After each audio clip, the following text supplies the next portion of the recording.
Good Sunday morning. You're listening to Access Houston. I'm your host, KG Smooth. Welcome in on the program. Just ran into her at the mayor's VIP reception for the Greater Houston Frontiers Club, Martin Luther King Jr. mayor's VIP reception. She's like, KG, I got to come on. She's like, do you remember me? Well, listen, I got to come on. January is National Slavery and Human Trafficking Prevention Month. And so we got to talk about it because it's a problem here in Houston. I said, well, say less.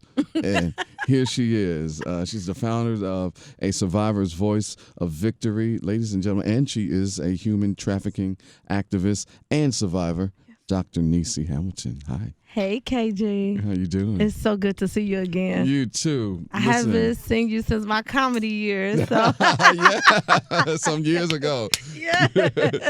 You still doing stand-up, though? I try. People book me. I'm down. But, back then it was a lot going on. But cool, Agenta, shout out to you. He's doing an amazing job. He made sure that I was that female voice for comedy. I was up there, and then all of a sudden I'm like, yeah, I choose activism. So. Well, that's the thing now, because there's so many issues and problems in the world socially, especially here, and with January being National Slavery and Human Trafficking Prevention Month. I'm really surprised that they chose the word slavery to coincide with human and sex happy. Trafficking. Really? So yes, because I'm tired of other cultures, other ethnicities committing African American women to what they think human trafficking is. Mm-hmm. You are a slave. And I like the word slavery because it denounces prostitution. Okay. So when you're being trafficked, you're not prostituting. Mm-hmm. Prostituting is between two people, the buyer and the seller. Mm-hmm. And you are actually, this is a cost of good. You are in sales. You are expecting payment, some type of reciprocity in this transaction. This is a service that you are providing. Mm-hmm. With prostitution, the only service that you are providing is the one that you are commanded to provide, which makes you a slave, which also makes it witchcraft. So because there's so many layers to this. Yes. Let's unpack it. We got time. I have allowed it this entire segment for you, the entire 24. So let's unpack this. So witchcraft people think is somebody with a pot putting potions and spells and making soup in a dress, and no, that's not what it is. Witchcraft is when you command a situation to be something that is not, because you want to control the outcome. So you can I hit you with something. You did, because I immediately, the Trump administration with the whole impeachment trial. Come on. They're totally denying the facts, like what we have, and making it witchcraft. That is witchcraft. And that's when you hear the evangelicals call him the Antichrist. That's what they're talking about, which would make him a warlock type of person, somebody who serves their own agenda. Because if it were about the people, then the people would have a say. What he's saying is, I do what I want to do, and you shouldn't have a say about nothing it is that I do. And you are so beneath me that I don't have to be accountable to my actions, and you shouldn't have anything to say about it. But you're supposed to serve me, the people. No. Okay. So not at all. Yeah, not at all. None of that is happening. So, how? And I'm sure that I guess human and sex trafficking. That's in my mind would kind of. I guess I would have to compare it to a pedophile, someone who is lured into it. It's a slow drip, and then they're in too deep before they realize it. Sort of, kind of. So human trafficking is sex trafficking. Okay, so they are the same. One and the same. They are one and the same. If you say human trafficking, you're talking about sex. Okay. Right. The reason why there's so much confusion is because people say that human trafficking is being abducted, and it's not. So when you see these things that people put out with these people taking people in white vans and the locks on the vans and how they and the doing ties, things, if you see the 2 ties on the door, that like ladies beware, because as you're trying to find something, they gonna take you, and then you'll be and you said that's abduction. That's not human trafficking. Right. And what it is and that's how Satan works. He releases a paranoia to keep people at the state of in fear, so that they don't have to respond to those type of actions. And so now everybody's like looking for a hero. And when you start looking for a hero, you start putting people in classes.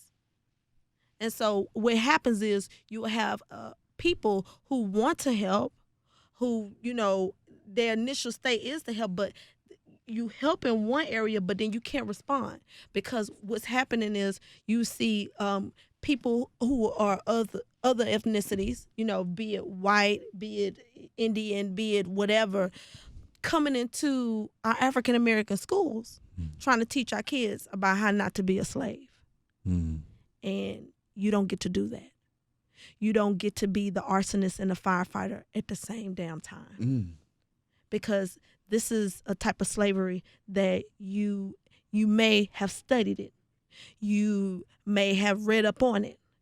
You may have classified some things. You may have even come up with different terminologies. But unless you've actually been a slave, there's no way that you can culturally respond to my African American girls and boys who are experiencing this and then tell them that here's how to watch for the warning signs. You ain't never been a slave. Have several seats. You listen to Access Houston. We got Dr. Nissi Hamilton. She's a human trafficking activist and survivor, founder of A Survivor's Voice of Victory. January is National Slavery and Human Trafficking Awareness Prevention Month. I had learned some very heartbreaking, incredulous, to be honest, information some years ago from a good friend of mine, Jacqueline Alito from Real Beauty, Real Women. Oh, yes, Jacqueline. Hey, Jacqueline, I love you. Yeah, I had her on last week. She was on last week. Yes. And she's boots on the ground. Yes. Yeah. And so when the first time I had her on, and we was having this deep conversation such as you and I, she was telling me about how a lot of children and teenagers end up that are in the foster care system ends up becoming sex trafficking victims. Right. And that's why I love working with Jacqueline, because she always asks me, Nissi, what are your statistics looking like? I'm like, girl, so she's awesome. There is a foster care to pipeline to human trafficking pipeline that's going on. Yeah, big time. I came through that pipeline. Shut up. Yes, I was in foster care, emancipated at 14, and I was homeless, living in a cardboard box behind a Walmart. And there are different types of pimps, but the one we pay attention to the most is the Romeo pimp, and that's the one who every conversation, everything you could think about you need to have had with a parent, you will have had it with this person. Okay, let me stop you right there, because you said something that I'm not familiar with. Okay. They're different types of pimps. You said that there's a Romeo pimp. Please break this down. Oh, I am not privy. Okay. So your Romeo pimp is your Casanova. He's the guy that's going to listen to everything it is that you need him to listen to. He knows about your mama. He knows about your dad. He knows about your uncles and your cousins. Everybody there is to know about. So is he like, from a physical standpoint, is he pretty Ricky, or is he's just charming? He's charming in conversation. He doesn't always. Sometimes they do look good. Sometimes they don't. Sometimes, the best thing they have going for them is a conversation. Okay. That's it. And they are great listeners. So, Romeo pimp, because they're great listeners and they can probably talk you out of your panties. Yes, they can. And they wait. They are so patient. They'll go 1 month, 2 months, 3 months Okay. without Got it, that. and you're not even thinking, but they're investing in you in these Mm-hmm. 1 month, 2 months, 3 months. From your nails to your hair to whatever it Mm-hmm. is that you're complaining about that you need, that becomes an immediate need right then. It's like, he provides that for you. How you become slave is because when you have, and they teach us this in economics, when you have want over a need, Mm-hmm. and that desire for your want supersedes that need all the way, then you become a slave to what it is that you want. So if the only thing is that if your hair and your nails and your toes, that's the only thing you want, or you want to have this or whatever, and it's not a need, but that person is facilitating it, then you become a slave to his ideas. You become a slave to his goals, because now you're going to work hard to keep those things up, because you was already not making money before this. You was already not in a healthy environment or a social environment where you could bounce ideas off of people who were you know who, like your parents, people who were intelligible enough for you to have those conversations with, who would tell you no. This person's not going to tell you no. This person's going to say, if that's what you want, I'm going to give it to you. So now he's making investments. Now he wants a return on his investment. Got it. How many other types of pimps are There there? are at least 5 types. There are at least 5 different types of pimps. And I talk about the Romeo pimp because everybody talks about the Romeo pimp the most, because you'll see this with domestic violence victims as well. Okay. But when you guys buy my book Ooh. and my curriculum, I teach all about So that's just a little taste. Okay, yeah, that's cool. That was just a little free game. I didn't know that you had the book. See, I wouldn't. So okay, you gave us just enough. That is fascinating. As I said, I'm not privy to to this. I mean, I know about the streets, but I didn't know deep into that culture that's they got to break down, and then there's just certain ways that you move within that. But yes.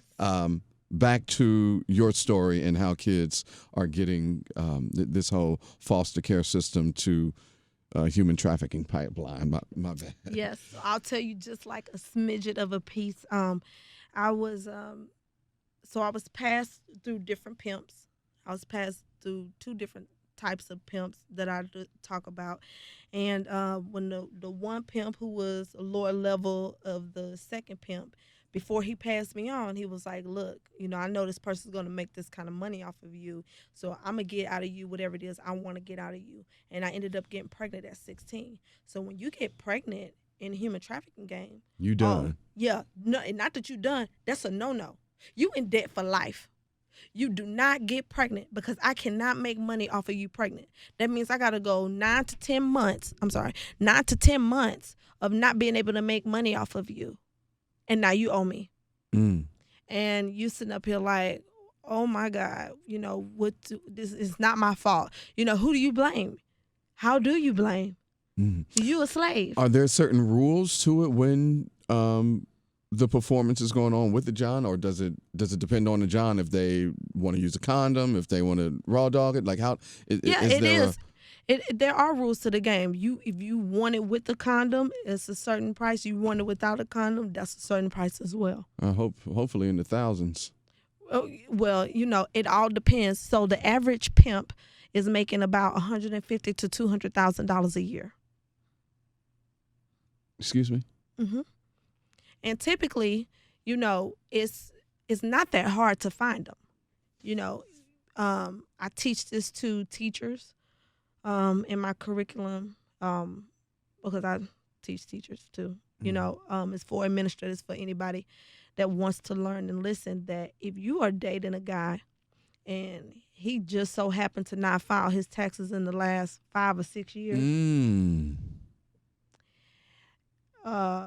if you're dating a guy and he pays everything with cash and you really have not seen him use a card for anything. Don't even know the word credit. Right. If you dating a guy and you really you liked him before you understood what he does for a living.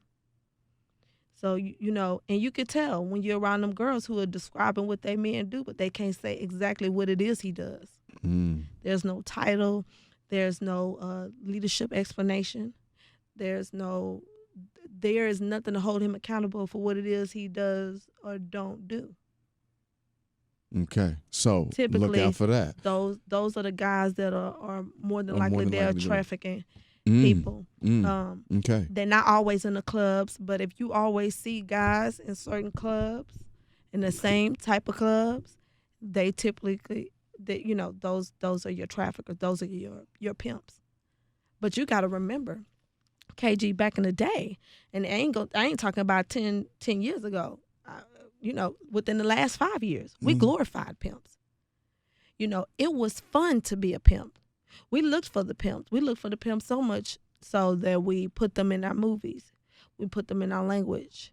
We put them in the way we answer to life's problems. Mm-hmm. We put them in the way that, how we deal with social divisive issues. And that is a stimulus because we celebrated pimping so much. As a defect, human trafficking came out of that. Human trafficking is 3 people. It's the buyer, the seller, and the slave. Mm. So it's a trifold. But we see this same trifold in everything else it is that we supposed to. It really is slavery. It really is. You putting it in that context, in that definition, Right. using that definition, that is slavery. It is. Because you're not asking for it. And sometimes, as I was talking on another show, they was like, well, you don't have to get paid. I say, you might get paid because you might be being paid to keep somebody else's secret. Mm. There are different levels. Once you're in the game, there are low levels of trafficking. There are middle levels of trafficking. There are very high levels of trafficking. And it's so subtle. It sounds like it's so subtle. Like I said earlier, like one may not know that they're in it until it's absolutely too late, and you deep in it, and you don't even know you it. don't even know it. You have no idea. After getting pregnant by the one pimp, and you would think CPS would be involved. What CPS ended up doing was, because the guy that I was with, this is the second pimp, because he wasn't the father to the second child, they placed me in the home with him at 17 instead of moving me to a shelter. And so here it is. You have authorized this person to their position, and you've given them unfamiliar power. Listen to Access Houston, Dr. Nissi Hamilton, a human trafficking activist and survivor from A Survivor's Voice of Victory. We're talking human trafficking because January is a National Slavery and Human Trafficking Prevention Month, and she's got some gems, some things that we need to look out for with people luring women, young girls, children into human trafficking. And Houston, hotbed for it. Yes, we're number one. Number one. We are number one for human trafficking. I was so blown away when I found out that information. And then once I started thinking, I was like, well, makes sense. Most diverse, lot of foreign money. We got the ports. It's easy. It is very, very easy. So I was writing down some stuff for you, even though I know the stuff at the back of my head. I always write it down. But 2016, 2017, we enrolled 1.3 million children who were homeless into our schools. That's Harris, Fort Bend, and Montgomery County. But Polaris reports that 40% of trafficking comes from homelessness, youth homelessness. In those 3 counties, over 30,000 of our own children were reported actually, homeless for here. And it's like, and then when you go back and you count how many of those people were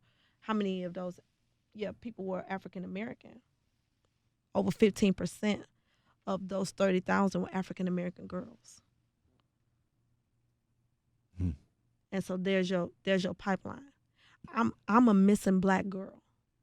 I'm still a missing black girl. The only reason why people know who I am today is because I ran for office. And when I ran for office, what I did was I made enough noise to make human trafficking a political conversation. I made human trafficking a job position conversation. I made it self-awareness, assertiveness about human trafficking. I made it so to where the girls now feel comfortable, okay? And not all the way comfortable, but just comfortable with being able to say, I'm ready to compete in a professional space publicly, be it at Walmart or be it in public office, because we deserve to have voices there. There's no way you're going to tell me that Houston is number one for human trafficking and you don't have a human trafficking survivor sitting on the board of any Or a czar. Any organization. Yeah. And you telling me at every other organization that our children get to talk to that don't remotely relate to them happen to be every other ethnicity but a black person? But you expect them to be free? That's not freedom. See what Missouri City did? That was freedom. Missouri City had me come to their city and their city hall to get a proclamation for Human Trafficking and Slavery Awareness Month. And people didn't understand what God was doing and what position not only did he put me in, but the other ones behind me. Typically, back in the day, a room like that in Missouri City would have been where you send black women to go to be sold into slavery. Mm. I went there to declare my freedom from slavery. Now, if that ain't God, I don't know what is. But you can't tell me 100, 120, 140 years ago that there weren't other African-American women standing in that same room or a room like that one to be sold and for her children to be sold as well. And I know it's true because they call me the 21st century Harriet Tubman. Hmm. What I brought to you today is something I keep in my house for my children to read. And this is a public sale of Negroes.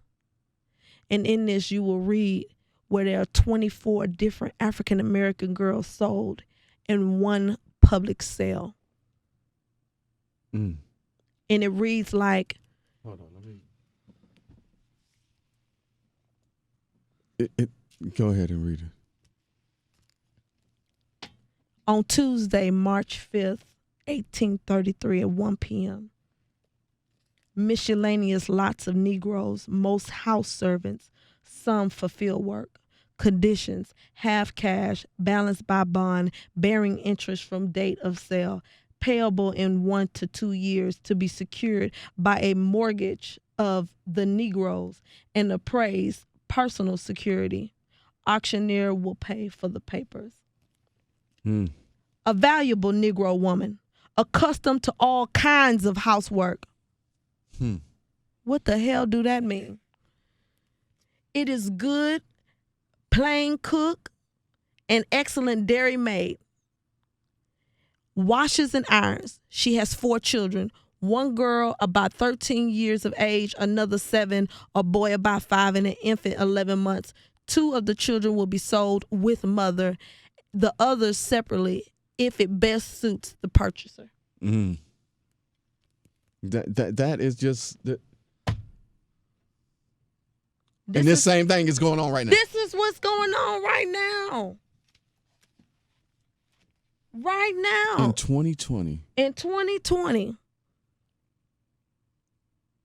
This is how girls are being. So what we gonna do, because you know the challenging part that I see is that there is so much money involved. That's why people like Jeffrey Epstein and Donald Trump, you know, are well, I mean, Epstein is dead, but you know, all of the other folks that I'm sure this man had a ring. That's probably why he died. That's probably why he dead now, because he knew too much and was going to shut down. You know, was going to tell it all. So we got to kill him because he gonna mess with the dirty church's money. And this is the reason why I have a problem with some of our organizations. You listen, what Epstein died because what he knew was about white buyers. So you talk about human trafficking to prevent white slavery, but to protect white buyers. You got to make that make sense to me, because that is the whole truth and nothing but the truth about human trafficking. Most of the buyers are white, and you don't see a lot of white men going to jail when it comes to human trafficking. 2018, 2019 was the first time. When they saw Bill Cosby, they was okay with it. When they saw R. Kelly, they was okay with it. When they went after Harvey Weinstein and when they went after Epstein, they thought, oh, we was exempt from it. Don't play with me. This is real. In Epstein's case, it was very, very, it was very valuable information in there, because they left out the fact that they titled a 14-year-old girl as a prostitute. And she was a slave. She was being trafficked. It just is what it is. Now, I don't like it that they left out her color. Now, does it matter? It matters when it comes down to these statistics and how we are challenged with who is happening to, how it's happening to, and so that we could create a preventative plan so that we can measure out when they get up to the high roller states, how to handle it. Because at the end of the day, the first trafficker isn't somebody that you don't know. The first trafficker, especially in the African-American community, are the mothers and the grandmothers. And that just is what it is. And that's and I already know what you're talking about. Right. Because so many conversations is just trickling down in my head already from just you. Thank you. Girl, we out of time. We out of time. That's exactly what it is. And God is saying, listen, I don't mind y'all talking about human trafficking, but tell the truth about it. This is a social divisive issue that we've been dealing with since the Bible, since the days of Moses, when he was supposed to speak to the rock and he spoke the rock, because the same issues that they weren't willing to give up, because that's what they saw their masters do, the Egyptians. They thought that it was okay to bring that into every other Canaan, Israel, all these other places that they were going, where God was like, listen, I'm trying to invite y'all to the promised land. It's just some things that are just unruly here that we don't do. By the time David came around, we witness where David has 3 children, Tamar, Absalom, and Amnon. And we see where Amnon hooks up with his cousin, Jonadab, and plots against his sister. He plots on how he's going to rape her. And when he plotted with Jonadab, it was his daddy, King David, the one who basically gave the sister Tamar over to the son, because he said, go over to his house because he's sick. And she went over to the house thinking he's sick, and she went to make cakes for him. And she told him 5 times, in Israel, we just don't do this. This is not what we do. And that's what it was back then. The daughter was given. It's been going on. Yeah, it's been happening. It's just a different time. Ain't nothing new under the sun. It's just new times. Nothing. Listen, where can people follow you? Give the information on the book that's coming out more, because you definitely you're gonna be a regular on this program this year. Oh my God! Yeah, so go ahead. Thank you, Jesus. Well, first, I just want to say, Tyler Perry, I hope you're listening to this. Or ends up watching it somehow. Or ends up watching it some kind of way. I know he likes to help girls with human trafficking and stuff. And this is big. This is big. We would definitely love to use your support and, be able to have a voice out here in Houston for human trafficking, because our African-American girls are stuck because they don't have a leader. They do now. God is doing a work on me. But I just want to make sure that they know that there's a way out. And when you out, you don't have to go back in, because they don't have collateral ways to prevent recidivism. The county, the state doesn't, and things like that. So that's what makes it bad. And this is the reason why we don't know about the shelters and stuff, because they're using the girls. Once they go out, they come back in for help, for preventative measures, but then they end up recruiting other girls because they're brainwashed. And this needs to be treated as as a type of PTSD, not as in post-traumatic stress disorder where we're dealing with a single trauma, as in post-traumatic slave disorder where we're dealing with multi-generational of trauma. And that is Black folks. Right. Shout out your social. Yes. We done ran out of time. We passed time, actually. Go ahead. Okay. Nissi, NISSI .Hamilton@yahoo.com. Nissi Hamilton on Facebook. #I survived human trafficking. And my phone number is 713-331-3112. Dr. Nissi Hamilton. Man, this was awesome. Yes. Man, this was amazing. So we'll see you back another time. Just in time for the book or whatever event that you got going on. Just reach out to me, open invitation. So thank you for coming on. Thank you, KG. I love you. I love you back. And thank you for listening to Access Houston.